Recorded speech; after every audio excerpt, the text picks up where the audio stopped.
কোন রাষ্ট্রের পক্ষে ইসলামিক আহকাম, হুকুম আহকাম, শরিয়া, লজ এগুলো বাস্তবায়ন করা সম্ভব না যতক্ষণ সে জাতিসংঘের আন্ডারে আছে।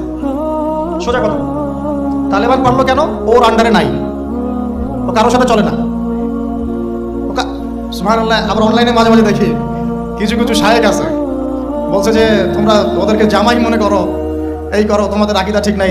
তালেবানদেরকে যে পজিটিভ ভাবে দেখে সেও নাকি মুনাফিক। কি বুঝলেন? যারা বিগত 20 বছর ধরে কুফারদের সাথে সশস্ত্র জিহাদ করলো তারা হচ্ছে মুনাফিক। কি সুবহানাল্লাহ করবেন নাকি?